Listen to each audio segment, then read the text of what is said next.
again, like when we were vetting them out, we wanted to understand their understanding of the process. Another thing that for us to consider was a lot of these attorneys have some presence or are geared towards people from certain from India or China or from some other countries. So we wanted, at least from our standpoint, we wanted to have an attorney who had worked with Indians based out of the US. That was a consideration, but surprisingly, like all of them have. But that was still a consideration, that have you worked for clients or worked with clients who are based out of the US and have more faster source of funds, and I mean more accessible source of R, and this clear documentation on the source of funds part.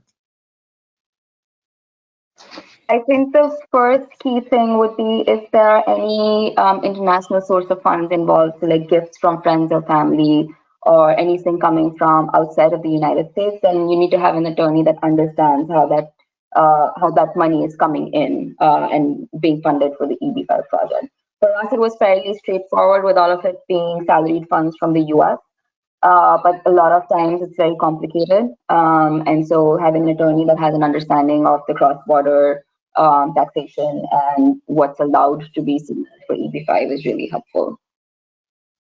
And I think the second point that was really helpful was for us to understand where our funds were coming from, because there were investments over time that had multiplied. So to be able to trace back where all of that money was coming from was important. So that flow chart, like I mentioned, was a key for us to understand where our money is coming from, so we can explain to the lawyers to put in the cover letter.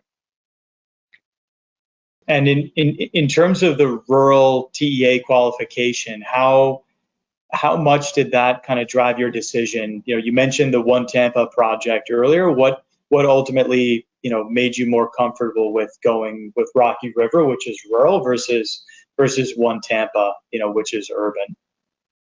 A couple of things played into that decision. So on paper, when we were evaluating One Tampa, it seemed like a better project. The payback was quicker, so we would have received our money faster. But considering the ongoing IIUSA lawsuit, there is still a possibility that repayment would be linked to getting your green card, which is why we thought that the rural project gets us a better chance of getting our money back, albeit in a longer time frame. But we will get our money back along with the green card much quicker versus the urban project. It wasn't really a project decision, it was more green card immigration decision to go with Rocky River, the rural DEA.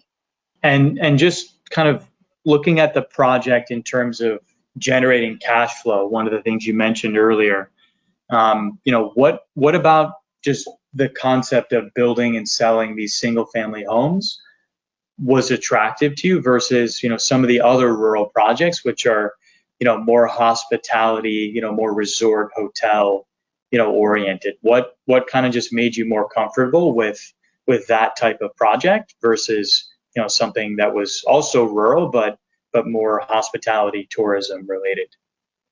So I think there's two key points there. The first is the way the projects are built and sold. So some of the other more commercial rural projects is where you put in all of this money and then you expect to sell the project to recoup that money. The key difference between those projects and Rocky River is that they're only going to build, say, the first 100 houses. They will sell those houses, assess how the market is doing, and then build the next tranche. So that kind of protects you as an EB5 investor, that it's not that they're going to sit on 1,000 houses and then wait for them to sell. They're only going to build as much as they think they can sell in the upcoming time. So that kind of hedges a little bit of the risk versus the other commercial real estate, which is you have to build the entire resort to put it on the market for rentals. So I think that was the one of the major differences that I found. I think in general, the experience was very, very positive. Like when you speak to multiple RCs, and we spoke to maybe 8 or 10 different RCs in the get-go, each of these RCs, like the expectation is that, hey, you're going into this blind. You can read as much online as you can. but then the RCE also needs to educate you on the project, on the nuances and things like that. I think by far the EB5AN team and Ahmed, we are primarily working with him. In general, the experience with them was much better. We learned a lot about the EB5 process in general, about these investments from Ahmed. And this is not just pertaining to the project, it's in general an overall understanding of what these projects are and the risk. And then we had follow-up questions. We had multiple sessions with EB5AN.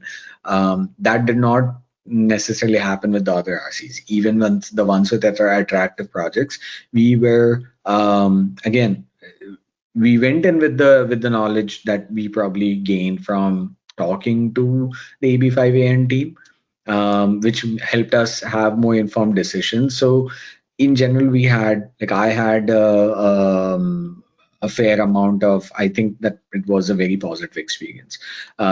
Just the way we were onboarded to the whole thing, we asked about multiple projects. We had like different 30-minute connects for each individual project, and for each one we had a very overall a fairly positive outcome where we learned more about the project and learned new things.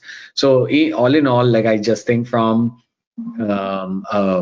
from that standpoint, like making sure your buyer understands or your customer understands the full thing, I would give 10 out of 10 points, because we fully learned the process. It helped us make us more comfortable with it. It made us feel we know what we are doing. At the same time, it made us feel that you guys also know what you're doing.